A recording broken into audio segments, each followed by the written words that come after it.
राम जय जय राम। आज का पाठ पेज नंबर 64। सभी भक्तों को जय जय सिया राम। दोहा। सदा सुमन फल सहित सब, द्रुम नव नाना जाति, प्रगटि सुंदर शैल पर, मनि आकर बहुभांति। उस सुंदर पर्वत पर बहुत प्रकार के सब नए नए वृक्ष सदा पुष्प फल युक्त हो गए और वहाँ बहुत तरह की मणियों की खाने प्रकट हो गईं। सरिता सब पुनीत जल बहई, खग मृग मधुप सुखी सब रहही, सहज बयरु सब जीवन त्यागा, गिरि पर सकल करहि अनुरागा। सारी नदियों में पवित्र जल बहता है और पशु पक्षी भ्रमर सभी सुखी रहते हैं। सब जीवों ने अपना स्वाभाविक वैर छोड़ दिया है और पर्वत पर सभी परस्पर प्रेम करते हैं। सोह शैल गिर जागृह आए, जिमि जनु राम भगति के पाए, नित नूतन मंगल ग्रहतासु, ब्रह्मादिक गावहि जसु जासु। पार्वती जी के घर आ जाने से पर्वत ऐसा शोभायमान हो रहा है जैसे राम भक्ति को पाकर भक्त शोभायमान होता है। उस पर्वतराज के घर नित्य नए नए मंगल उत्सव होते हैं जिसका ब्रह्मादि यश गाते हैं। नारद समाचार सब पाए, कौतुक ही गिरि गेह सिधाए, शैलराज बड़ आदर कीना, पद पखारी बर आसन दीना। जब नारद जी ने यह सब समाचार सुने तो वे ही कौतूहल ही से हिमाचल के घर पधारे। पर्वतराज ने उनका बड़ा आदर किया और चरण धोकर उनको उत्तम स्नान दिया, आसन दिया।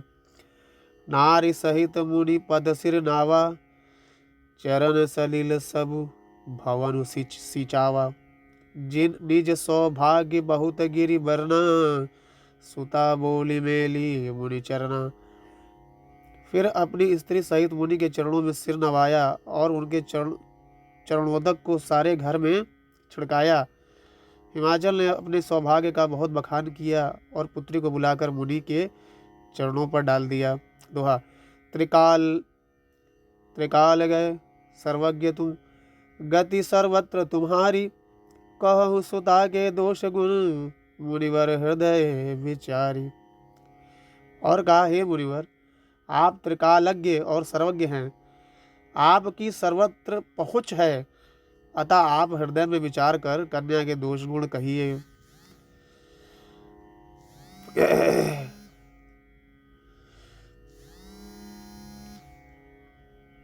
दोष गुण कहिए।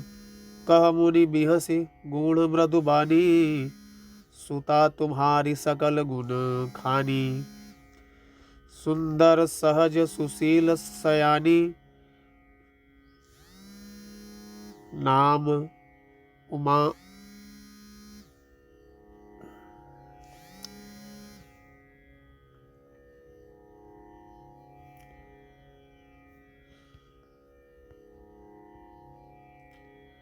नाम उमा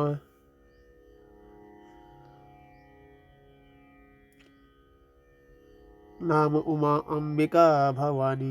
नारद मुनि ने हंसकर रहस्य युक्त कोमल वाणी से कहा, तुम्हारी कन्या सब गुणों की खान है। यह स्वभाव ही सुंदर सुशील और समझदार है। उमा, अंबिका और भवानी इसके नाम हैं।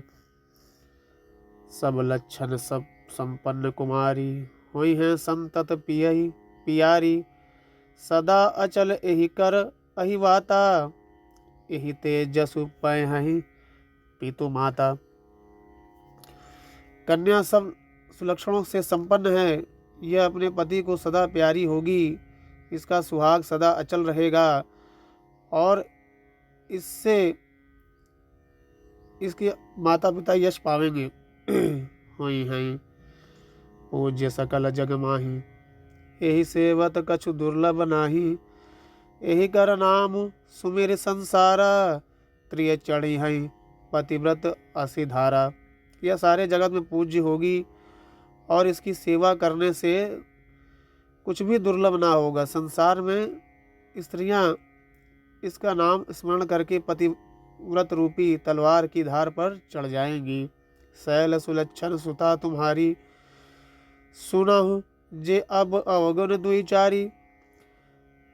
अगुण अमान मातु पितु हीना, उदासीन सब संशय संशय।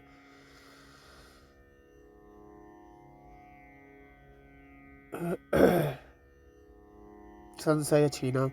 हे पर्वतराज, तुम्हारी कन्या सुलक्षणी है।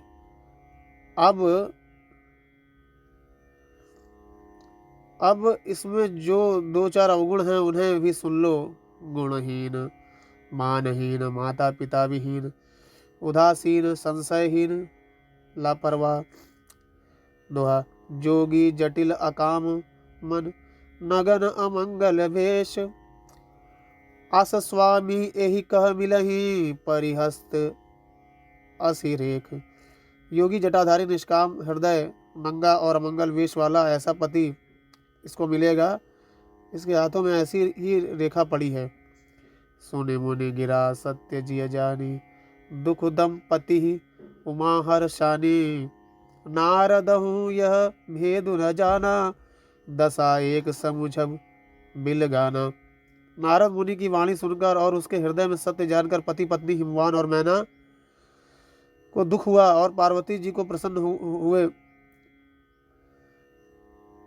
और पार्वती जी प्रसन्न हुई। नारद जी ने भी इस रहस्य को नहीं जाना, क्योंकि सबकी बाहरी दशा एक सी होने पर भी भीतरी समझ भिन्न भिन्न थी। सकल सखी गिर जागिरी मैना, पुलक शरीर भरे जल रहना। भरे जल नैना, होई नम्रशा देव ऋषि भाषा। उमा सुबचनु हृदय धरी राखा। सारी सखियां पार्वती, पर्वतराज, हिमवान और मैना सभी के शरीर पुलकित थे और सभी के नेत्रों में जल भरा था। देवर्षि के वचन असत्य नहीं हो सकते, यह विचार पार्वती ने उन वचनों को हृदय में धारण कर लिया। उपजय शिव पद कमल सनेहु, मिलन कठिन मन भा संदेहु। जानिकु अवसरु प्रीत दुराई, सखी उछंग बैठी पुनि जाई। उन्हें शिव जी के चरण कमलों में स्नेह उत्पन्न हो गया, परंतु मन में यह संदेह हुआ कि उनका मिलना कठिन है। अवसर ठीक न जानकर उमा ने अपने प्रेम को छिपा लिया और फिर वे सखी की गोद में जाकर बैठ गईं।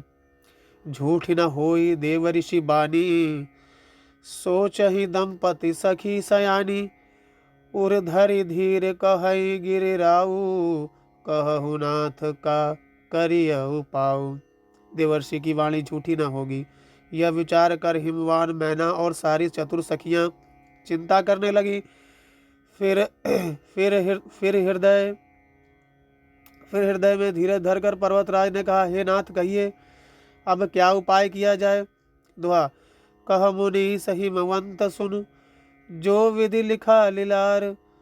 देव धनुज नर नाग मुनि, को न मेट निहार। मुनीषों ने कहा, हे हिमवान, सुनो, विधाता ने ललाट पर जो कुछ लिख दिया है उसको देवता, दानव, मनुष्य, नाग और मुनि कोई भी नहीं मिटा सकते। तदपि एक मैं कहूँ उपाई, होई करे जो देव सो सहाई। जस बर मैं बरनेऊ तुम पाई, मिलही उमहि तस संशय नाही। तो मैं एक उपाय बताता हूँ, यदि देव सहायता करे तो वह सिद्ध हो सकता है। उमा को वर तो निसंदेह वैसा ही मिलेगा जैसा मैंने तुम्हारे सामने वर्णन किया है। जे बर के दोष बखाने, ते सब शिव पही मैं अनुमाने। जो विवाहु शंकर सन होई, दोषहु गुण सम कह सब कोई। परंतु मैं वर के जो दोष बतलाए हैं, मेरे अनुमान में वे सभी शिव जी में हैं। यदि शिव जी के साथ विवाह हो जाए तो दोषों को भी सब लोग गुणों के समान ही कहेंगे। जो अहि से जिन शयन हरि करही, बुध कछु तिन कर दोष न धरही। भानु कृसानु सर्व रस खाही, तिन कह मंद कहत को नाई। जैसे विष्णु भगवान शेषनाग की सैया पर सोते हैं तो भी पंडित लोग उनको कोई दोष नहीं लगाते। सूर्य और अग्निदेव अच्छे बुरे सभी रसों का भक्षण करते हैं, परंतु उनको कोई बुरा नहीं कहता। शुभ अरु अशुभ सलिल सब बहई, सुरसरि को अपुनीत न कहीं। समरत कहु नहीं दोष गुसाई, रवि पावक सुर सही के ही नाई।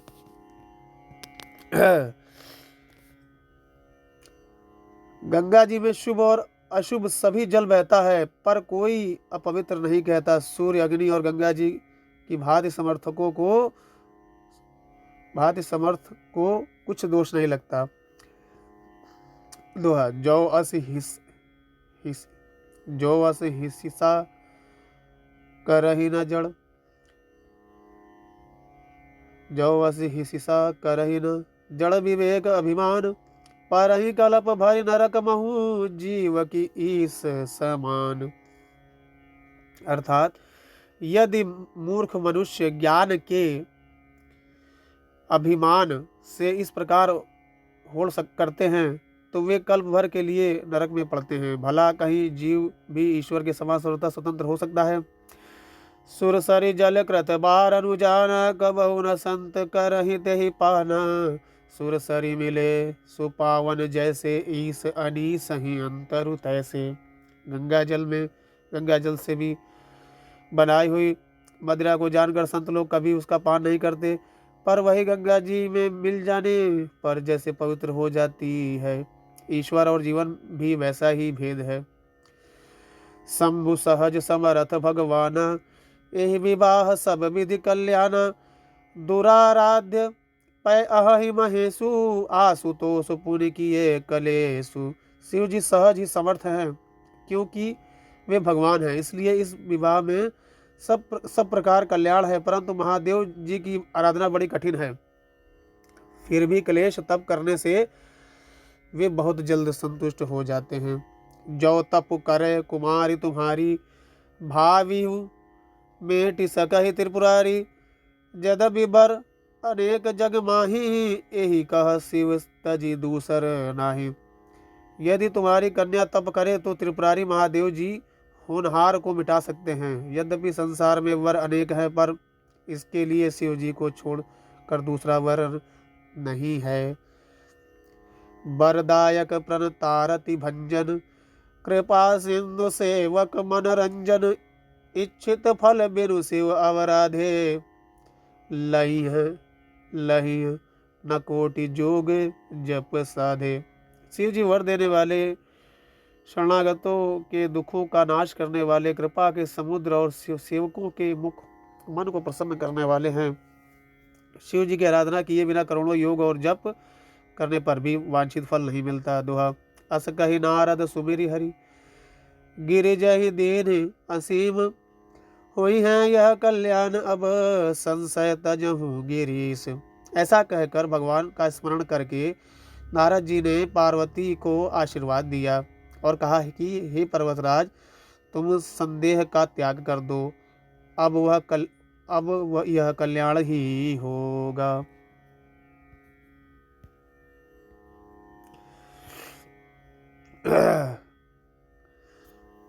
कही अस ब्रह्म भवन मुनि गयऊ, आगिल चरित सुनहु जस भयहु।